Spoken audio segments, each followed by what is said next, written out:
I am California of the past. I am California of the past. I I am am California of the past.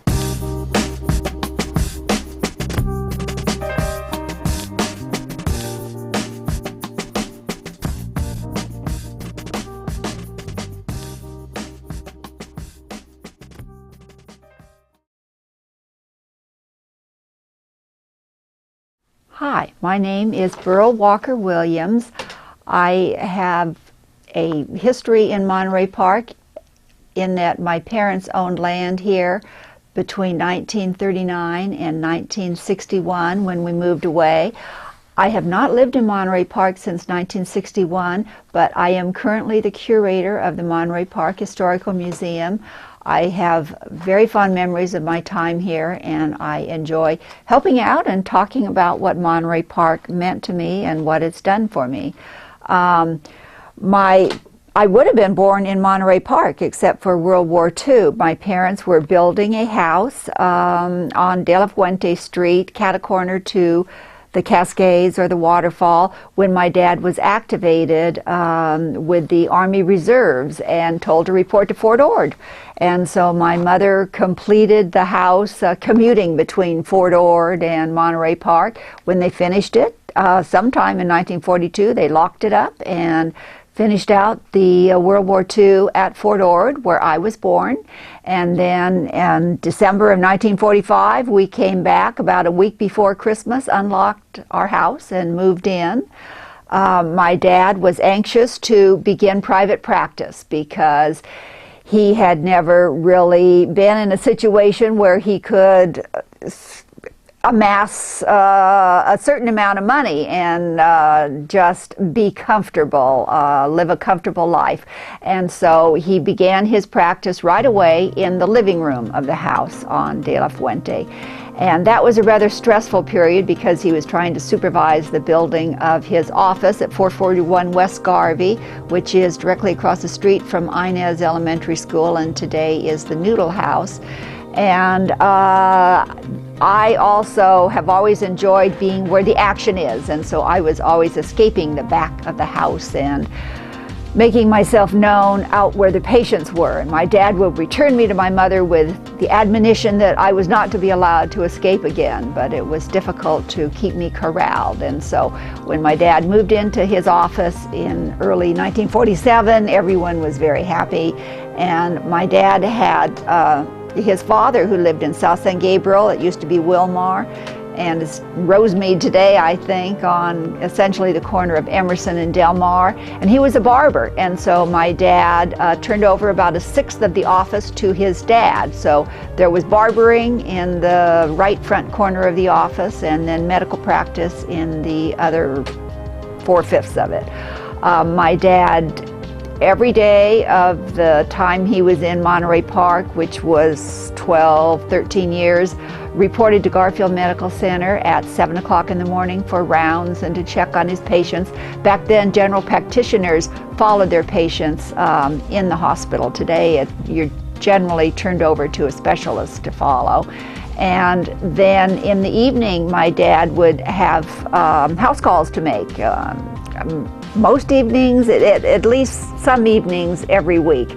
And I would go with him some of the time, and he had a floodlight on his car and would flash it looking for the house number in order to go and see his patients. Actually, one story which I never heard until very recently, I've gotten a few stories very recently since I've been involved at the museum, was that my dad was making a house call on a classmate of mine who was in a junior bed. And say Foster was 8 years old, 6 years old, I don't know how old he was.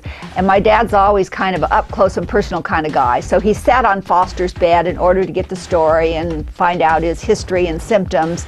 And lo and behold, the bed broke. And so Mrs. Hirsch always said, yeah, she called a doctor, and the doctor came in and broke her son's bed, But I guess that my dad was able to help Foster.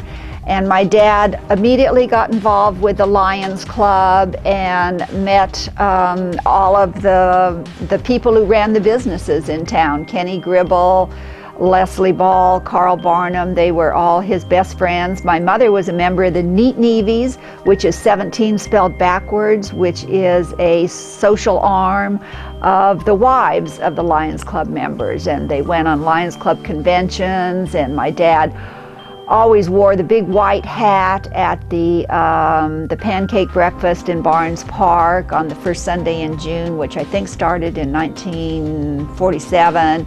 And then he was involved in the White Cane Days. The Monterey Park Lions Club was a very involved in just supportive club to whatever Monterey Park needed. My parents came to California for opportunity. My father came in 1927 because he wanted to go to the College of Medical Evangelists and become a medical doctor, which today is Loma Linda University Medical Center. It changed its name in 1961 or 62. And my mother's family was tired of the Dakotas, and she lived in both North Dakota and South Dakota. And they followed my mother's brother, who had come to California and said, hey, it's great out here, wonderful weather, and oranges on the trees. And so my mother moved in 1921 and went to both junior high and senior high school out here. Both my mom and my dad separately used the Mount Low Railway, that wondrous incline railway followed by a narrow gauge railroad that was located above Altadena, and Professor Thaddeus Lowe put it together, and it ran from 1894 to 1934. And I've talked to relatives in Mississippi who visited my dad out in Southern California, and my dad took his relatives up on Mount Low Railway. And the one relative said, oh, when Mamie got home, she just wouldn't shut up about all the wonders in Southern California and everything she'd seen, and thought it was a wonderful place. Actually, in 1949, my dad visited Mississippi and was talking to a relative who was 14 years old at the time. His name is Buddy. And Buddy wanted to know whether my dad thought that California was a good destination. Should he consider moving to California?